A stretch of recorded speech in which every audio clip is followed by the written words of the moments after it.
Hello everyone and welcome. My name is Maria and I work for Hurtigruten. So I'm going to spend a little bit of time talking to you about Hurtigruten and who we are, and then focusing more in depth on Antarctica in particular. And down in Antarctica we're going to look even more in depth on one of our special departures with Cruise Select for Antarctica in February 2018. So here at Hurtigruten, we see ourselves as world leader in exploration travel. We've got a lot of heritage, a lot of history operating our voyages around the world. And as you can see here on this map of the world, we actually go to quite a lot of the destinations out there, with each single star representing one of our destinations. So, for example, Norway, which is where it all started 123 years ago. We then have voyages going down through Europe, which then leads on to a number of voyages crossing the Atlantic Ocean over to South America.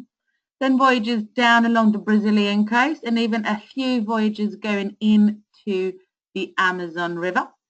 Then, of course, we have Antarctica down in the south, and also further voyages along South America on the western coast, going up through the Panama Canal. We have voyages in the Caribbean leading on to the eastern coast of North America. We then have Arctic Canada, Newfoundland and Labrador, and brand new for summer 2018, we have voyages into the Northwest Passage. Then also have a number of different voyages along Greenland, circumnavigations of Iceland, and last but certainly not least, we have voyages up in Spitsbergen, where you will hopefully see the polar bear. So as you can see, we cover quite a lot of the world out there with our voyages, which is why we'd like to think of ourselves as world leaders within this area. So how did it all start? What's the history of Hurtigruten? Well, some of you may know we started our quite a long history along the Norwegian coast. So back in 1893, that's when we started operating along the Norwegian coast. That's sort of a lifeline to the people living and working along the coastline. Now, a few years after that is when we first started our expedition voyages. So in 1896 is when we ran our absolute first commercial expedition voyage up to Spitsbergen in the high Arctic. Now, it wasn't long after that that the first person reached the South Pole, so moving down to the southern part of the world. In 1910, that's when the Norwegian explorer Roald Amundsen first officially reached the South Pole. And just under 100 years after that, that's when we, Hurtigruten, for the first time ran a voyage down to Antarctica.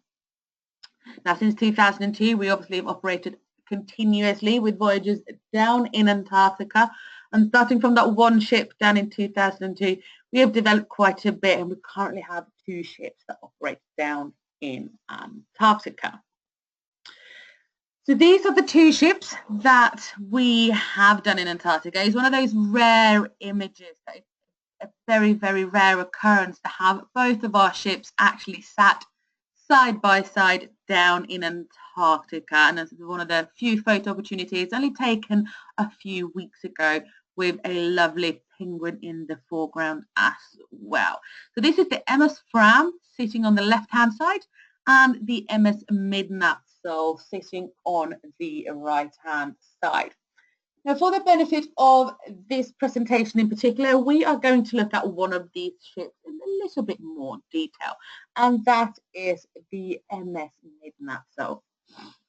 Now, anyone who's travelled with us before along the Norwegian coastline may actually recognise this ship, as she is for part of the year part of our rotation that sail up and down the Norwegian coastline. But she splits us out. So in the winter months, our winter months, she goes down to Antarctica and does some voyages there. Now, she's built in the early 2000s, and when we operate on the Norwegian coast, we have a full capacity of 650 beds up to 1,000 passengers. But don't let those numbers put you off when you're looking at the Antarctica voyages, because when we go down to Antarctica, we do not fill her to full capacity.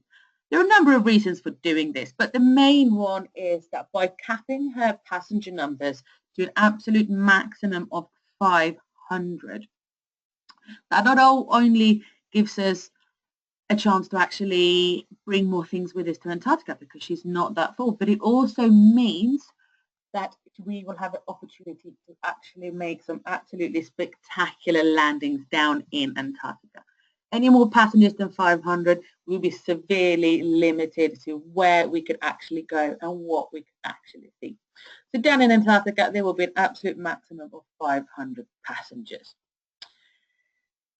Now, the MS Midnatsol have a number of nice amenities. She, for example, has a jacuzzi, which is not to be frowned upon, but one of the most striking features that she does have is her panorama lounge right at the front, with the 2-story floor-to-ceiling windows to really give you that amazing opportunity that if you are on board the ship and not out doing a landing, you could still see some absolutely breathtaking sights and scenery where you are visiting at that time as well.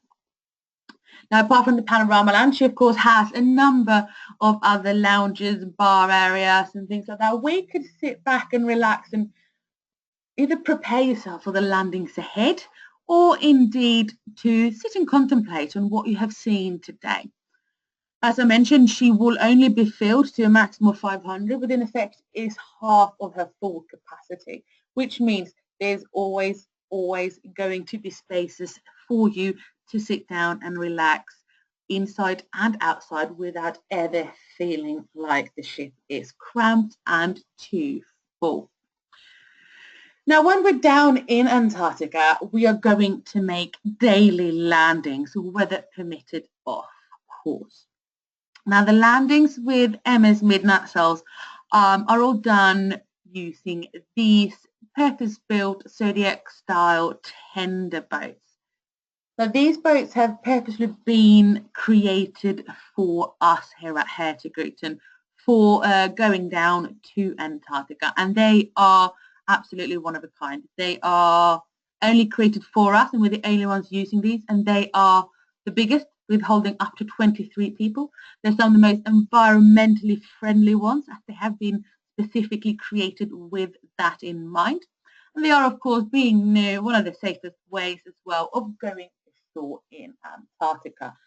So these boats, like I said, take up to 23 people, and we will have hopefully a total of 15 of these on all the voyages that we run. So when you're down in Antarctica, weather permitted, of course, we aim to make one landing a day. And these are the boats that you're going to use whilst getting ashore from the ship on to the Antarctic Peninsula. But simultaneously to your landings, we're also going to be running ice cruises, which in effect are a chance for you to go out in these boats as well, away from the rest of the passengers, away from the ship itself, and go out and do small ship ice cruises within the area as well to really get you an opportunity of getting even closer to the scenery and the wildlife down there. So this will happen every day as well. Now, when you are on board any of these voyages, on board the MS Midnatsol, we also have a full expedition team there to help you out. Now, the expedition team are there to assist you with any landings, to show you where you should and should not be moving on the peninsula, to talk to you about some of the things that you are seeing, some of the wildlife, some of the scenery, some of the history of these places, to really give you this opportunity to learn even more about the places that we are stopping and that we are visiting whilst down in Antarctica. But they're also there for you for when you are on board the ship. The expedition team, which is a total of 15 people, consisting of both an expedition leader and an assistant expedition leader, as well as lecturers. So people who specialise in certain fields that really have something to do with the voyages that you're doing. Say, for example, ornithology, glaciology, biology, history, anything that is relevant to the voyages. We have a specialist on board the ship to help and do talks with you as well. So these talks will be continuously throughout the voyage. If you have any time where you're crossing open sea, for example, the lectures are there to help pass the time, but also to give you more of an insight into the destination that you're visiting as well. But the expedition team are also there to just have a chat with you throughout the day, and they're always happy to answer any questions that you might have.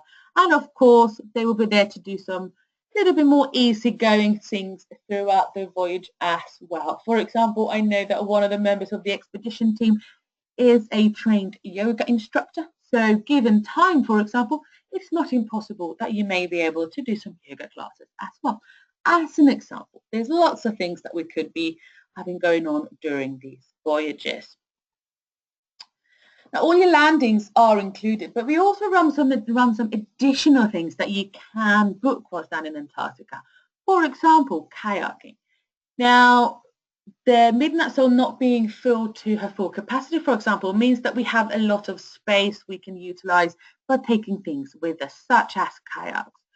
Now, the kayaking themselves is not something that we always pre-sell in advance, as of course we don't quite know what the weather is going to do. But once you're down there, you could choose to go on a kayak adventure should you want to. And in fact, we can even organize you to take a longer course and actually become certified whilst you're down in Antarctica as well.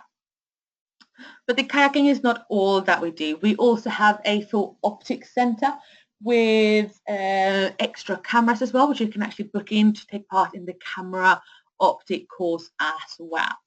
We have a professional photographer on board, which of course will be there to help you. But if photography is a special interest of yours, then booking into the Optics Centre is a fantastic opportunity where you can get a little bit more in-depth advice of what to do and how to really get the best out of your camera down in this area. It would also give you the option of using our computers, which has a photo editing program as well. We will also have a science centre, which is a very small science centre where we'll have some microscopes on board the vessel as well, where we can, for example, collect samples of the water, of the ice, wherever we are, which can then be brought back onto the ship, and you, the customer, will then have a chance to really get a more in-depth appreciation of where we are as well using these microscopes. Now, going down to Antarctica, what to pack is actually one of the most important things to bear in mind. Now, on board a Hurtigruten voyage, it is very relaxed and very informal. So there is absolutely no need for any fancy clothing. So ties, as you can see there on the image, it is crossed over. For your dinner time, there really is no need to get dressed up. This is an exploration voyage. So you can leave your suits and your ball gowns at home. And then apart from that, it is just sensible clothing. It's layers of preferably natural fibres, materials, with a fleece probably being the only exception to the rule of natural fibre. Now, waterproof trousers are always to recommend, as you may get splashed, for example, going in between the ship and any landings. And of course, if you want to sit down in the snow and really look at the wildlife or kneel down to take a photo, then waterproof trousers are 100% to be recommended. Of course, hat, gloves and scarves goes without saying. Now, when it comes to the jacket, we will actually provide you with a wind and waterproof jacket. This is for you to use whilst down in Antarctica and also to take home with you after the voyage as a bit of a keepsake. And this gives us, first of all, an opportunity to make sure that we can always keep an eye on you when we are doing landing, to make sure we always know where you are. And also that we know you're wearing a suitable wind and waterproof jacket. There will also be boots for you to use whilst down there, so insulated rubber boots. And again, that means that we know you're going to have suitable footwear at all times doing landings. And also it means that we can make sure that these boots are disinfected every time before we do landings, as is very strict rules and regulations of disinfecting yourself before going ashore. Also, one thing to do, bear in mind when you're packing for your wintry cold expedition, is that we are starting in South America. And this particular itinerary will have overnights within South America, and we are going there during their summer. So for those 24 hours, you are going to be experiencing summer temperatures. So a pair of shorts for the gentlemen or ladies, or possibly a little summer dress, is worth having with you as well. Prevent you melting whilst having that little bit of time in South America before going down to Antarctica. Other things that are also important to bring with you is, of course, camera if you have one, and also binoculars, of course. And as well, a little rucksack to keep them in whilst going on to landings as well is also to be recommended. Now, in regards to your camera, it's always important, of course, have a separate memory card with you, A, in case you fill the first one, and B, also should something go wrong. You don't want to be caught out going down to Antarctica and not having a working memory card. A spare battery, if you have one, is also worth it, as batteries tend to drain a little bit quicker in colder weather. Now, sunscreen and sunglasses, as you see on the image there, you might laugh and think, I'm not going to need that in Antarctica. But again, if you have the space, I would recommend taking it. Anyone who's a keen skier will know that if it's a clear blue sky and sunshine and lots of snow, this can be very reflective. So sunglasses may be worth having with you. And again, a little bit of sunscreen on, for example, the tip of your nose, because if it is that sunny, you may very well catch a little bit of sun. There is medical facilities on board the ship, but again, if you know you suffer from seasickness, I would also recommend that you take some seasickness tablets or natural ginger, for example, with you. So you have everything you need before going down there. Now, moving on, we have a different number of voyages down in Antarctica on both of our ships, but we're going to look in one of these voyages in a little bit more in depth, and that's this voyage here, the Southern Hemisphere adventure to South America and Antarctica, leaving the UK on the 25th of February 2018. And of course, we are looking at this one because this is the date that we have a specific cruise select special departure happening. So this voyage in itself starts off in Santiago, goes down towards Punta Arenas, Chilean Fjords, Antarctic Peninsula, Falklands, and finishing off in Montevideo. So on the 25th, you will be leaving the UK from Heathrow and flying down to Santiago in Chile. As many of you probably know, Santiago is the capital of Chile and is located right at the base of the Andes. So the city is surrounded by these beautiful snow-capped mountain, and it really gives a really amazing feel to the city of this vast wilderness of snow-capped mountains and this buzzing big city as well.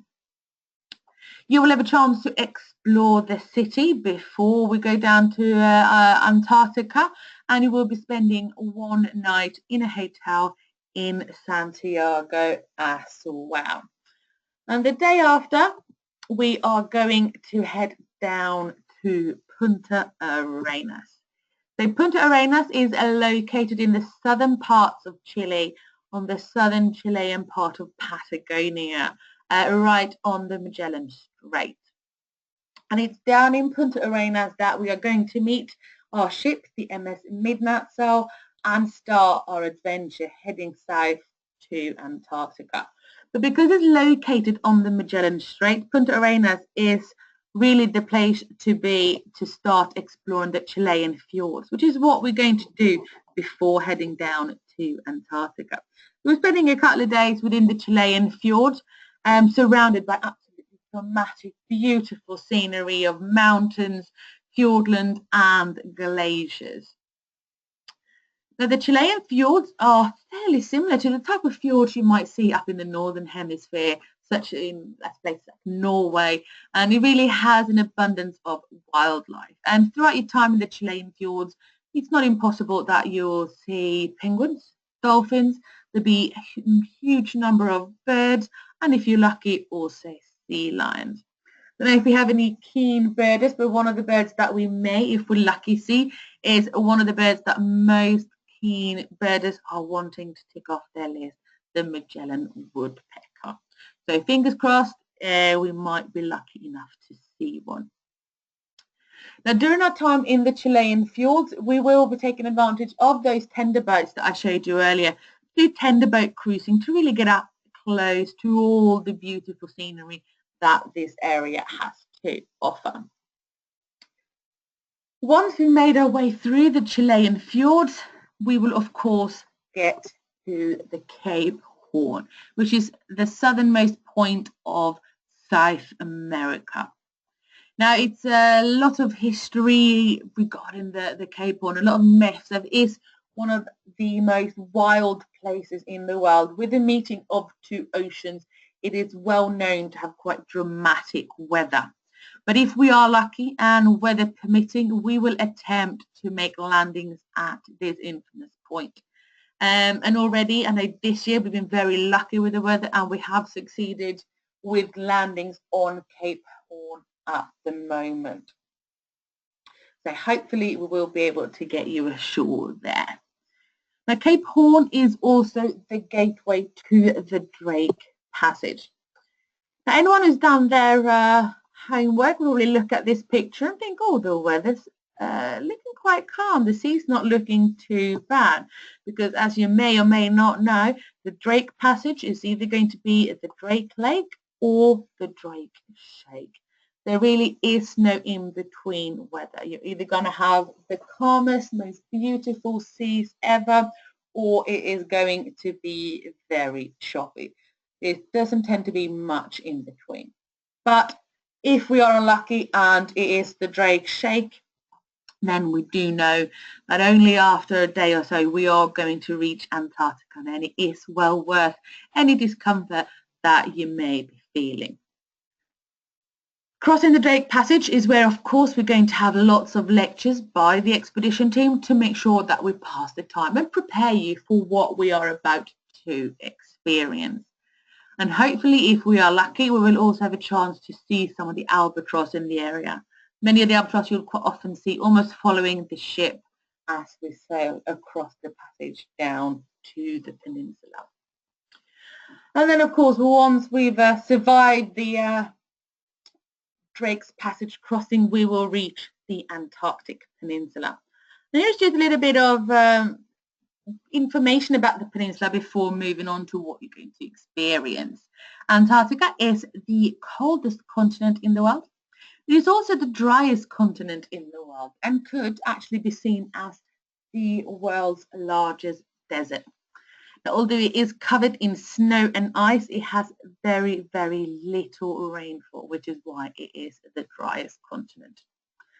The ice cap on the Antarctic Peninsula is approximately 29 million cubic kilometers, so extremely vast. And don't forget to this, we'll then add things like sea ice and pack ice as well throughout the season, increasing this area even further. And it's only about 0.4% of the peninsula that is not actually covered by ice. So it really is the great white continent in the south. And it can really be quite dramatic, quite a wild part. And the weather is very changeable down in Antarctica. So one split second you might have scenes like this with high waves and lots of seawater being thrown all over the place, followed instantly by extremely calm and very beautiful clear blue skies and sunshine as well. So the weather down in Antarctica is extremely changeable, which is why we don't really give an exact plan for our time down there. We, of course, have a number of landing sites that we are going to aim to visit. but weather dependent, of course. These may change, there may be addition, there may be cancellations, but what we can promise you, if we have any cancellations, is of course we will find alternatives. No voyage down in Antarctica is exactly the same as another one. There's always going to be some variations to what order we do things when we are in the area. I'm going to go into a little bit more details of some of these places that we will visit when down in Antarctica. One of the places that we aim to make a visit is Half Moon Island. It is one of the most photogenic places on the Antarctic Peninsula, and many of the photos that we see of Antarctica are taken on Half Moon Island. Half Moon Island is the home to numerous colonies of birds, such as kelp gulls or storm petrels, and is also the home of one of the largest colonies of the chinstrap penguins as well. The area also often sees many seals and also whales. The time of year that we are traveling in February is also one of the heights of times where you see a lot of whale within this area as well. Now, the wildlife is of course one of the main attractions when going to Antarctica, but it's not limited, of course, to some of these destinations that I am mentioning. But all photos I do show you of wildlife are taken on the destination I've just mentioned. So, for example, Half Moon Island, not only the only place where you're going to see a seal and whale, but these coming photos are taken by Half Moon Island. So this is, of course, the chinstrap penguin, one of my personal favorite when it comes to all the penguins. There are 17 different kinds of penguins, and on any voyage, really, we hope to see about 4 of those, which is the chinstrap, the gentoo, the Adelie, and the rock hopper. There's also opportunity to see king penguin as well in the Falkland. We then have seals, which is this little fella here. He is a crab eater, looking very relaxing, and seals are pretty similar to, I suppose, what we see students like, really. They don't do much. They tend to lie around, basking in the sunshine and just relaxing. And the only other thing you ever see them do, really, is eat. We then have, of course, whale, which hopefully we should see a lot of whilst in the area.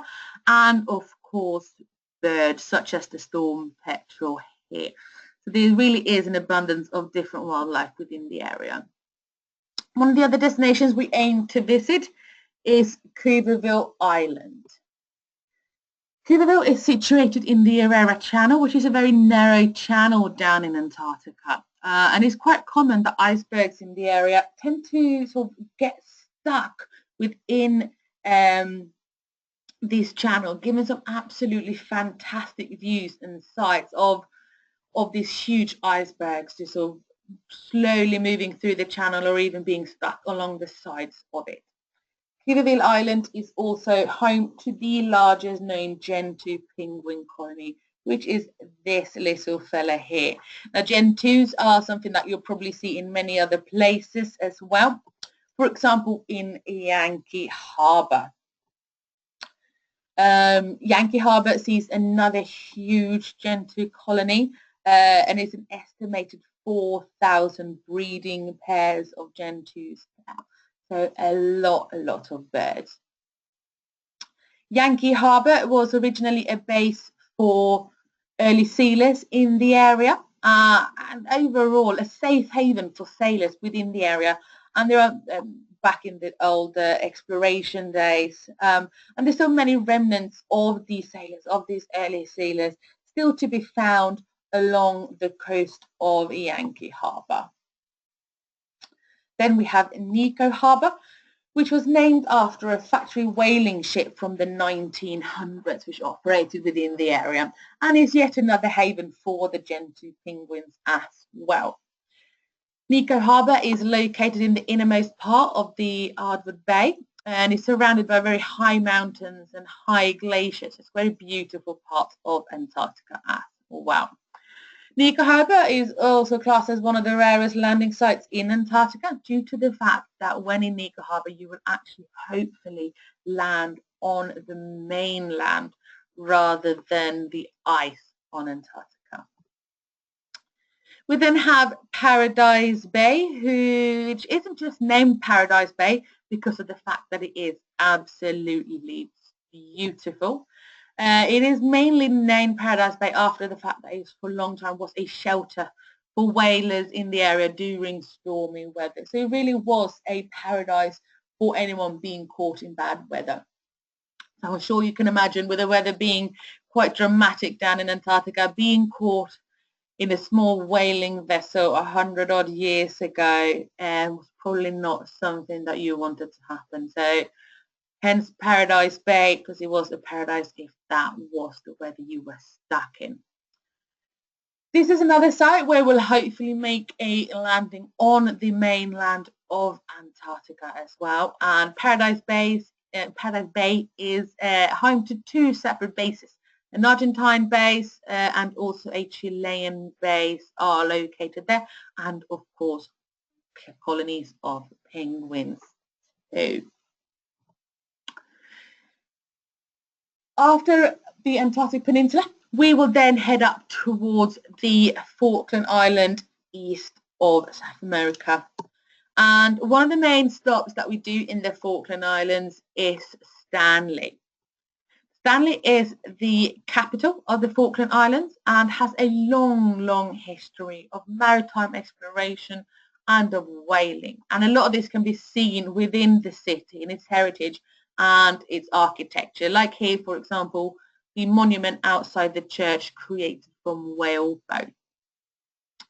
It is, of course, an abundance of British history and heritage on the Falkland Islands as well. And when you visit Stanley, you're more than welcome to just explore the city on your own. Or there are also a number of different excursions that you may choose to book onto as well. So there's lots of things to do whilst visiting Stanley. One of the other destinations that we will go to in the Falkland Islands are New Ireland. Now, you are forgiven to think that New Ireland is actually located somewhere much warmer because it has clear blue turquoise waters, white sandy beaches, and is considered to be one of the most beautiful islands within the Falkland Islands. Now, if it wasn't for the fact that the temperatures aren't that warm, you could easily think it was a Caribbean island. New Ireland has a long history as a whaling station, and there's lots of heritage still from that era along the island, such as the shipwreck you can see here on the image. New Ireland was created into a nature reserve in 1972, and whilst you visit this part, you'll spend the day among all the wildlife that this area has to offer, such as seals, penguins and elephant seals. This is a young elephant seal here, only taken a couple of weeks ago on our last visit to the Falklands. So that's hopefully something you should see whilst visiting here. And the penguin that you'll mainly see on New Ireland, for example, is this beautiful penguin here, the rockhopper, with his quite funky hairstyle indeed. And as the name states, he hops quite a bit. He's a rockhopper penguin. Now, once we've been to the Falkland Islands, that unfortunately means that it is the end of your voyage. And we will finish our adventure in Montevideo, which will be the last stop and where you will disembark the MS Midnatsol. You'll have a chance to see what this fantastic city has to offer, as a Montevideo highlight tour is included within this voyage. And there also is an option to join a tango show and 3-course dinner that evening as well, before your final overnight and flight back to the UK. Hopefully with a head full of memories and a memory card full of images, and really having had one of the most amazing voyages and experiences of your lifetime. So that really concludes it all for me. I hope I've given you a taster of what Antarctica has to offer. and we'll hopefully see you on board one of our ships in the near future. Now, if you do have any questions or indeed would like to book onto this particular voyage, then do contact the guys at Cruise Select, and they will of course be able to answer any questions that you may have or indeed book you onto this voyage as well. So thank you very much, and that's all from me.